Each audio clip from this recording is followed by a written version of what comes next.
কর্মরত চিকিৎসক ডক্টর দীপঙ্কর দেবনাথ নিগ্রহকাণ্ড ঘটনার কয়েক ঘন্টার ব্যবধানে কর্মবিরতির পথে হাঁটছেন কর্মরত চিকিৎসকেরা। এক অভিনব আন্দোলন কর্মসূচির রূপরেখা নির্ণয় করার জন্য প্রস্তুতি নিচ্ছেন কর্মরত চিকিৎসকদের একটি বৃহৎ অংশ। রাজ্যের সমস্ত হাসপাতালগুলোর মধ্যে চিকিৎসকদের অভাব রয়েছে, স্বাস্থ্যকর্মীরও অভাব রয়েছে। সেই জায়গায় দাঁড়িয়ে এই ধরনের আন্দোলন কর্মসূচি কতটা সমীচীন তাও কিন্তু প্রশ্ন সাধারণ মানুষের। এ রাজ্যের চিকিৎসকদের দুর্ব্যবহার, কর্তব্য গাফিলতির জন্য রোজ দিন কোথাও না কোথাও মৃত্যুকুলে ঢলে পড়ছেন সাধারণ মানুষ।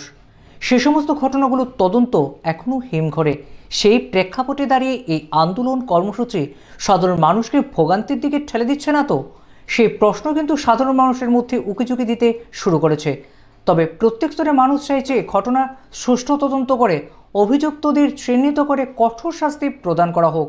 তবে আগামী দিনে এই ধরনের অনভিপ্রেত ঘটনা রোখা সম্ভব হবে। তবে এবার দেখার রাজ্য স্বাস্থ্যমন্ত্রীর স্বাস্থ্য দপ্তর আদৌ সুষ্ঠু তদন্তের পথে হাঁটবেন কিনা, সেদিকে তাকিয়ে প্রহর গুনছেন রাজ্যের 37 লক্ষ জনসাধারণ। Bureau report, the social Bangla, voice of democracy. আজকে থেকে বন্ধ করে দেয়। আমরা কোনো ভলান্টারি ওয়ার্ক আজকে থেকে করব না। কোনো হেলথ ক্যাম্প, ব্লাড ডোনেশনের ক্যাম্প আমরা আজকে থেকে বন্ধ রাখবো যতক্ষণ সমাজের মানুষ সচেতন না হয়, যতক্ষণ প্রশাসন আমাদের প্রতি নজর না দেয়, আমাদের সুরক্ষা করার জন্য যতক্ষণ প্রশাসন এগিয়ে না আসে। আমরা প্রশাসনের কাছে অনেকবার গিয়েছি, অনেকবার আবদার রেখেছি, টক শো করেছি, সাংবাদিক সম্মেলন করেছি, সোশ্যাল মিডিয়াতে ঝড় তুলেছি, কিছুই হয়নি। প্রশাসন আসুক এগিয়ে।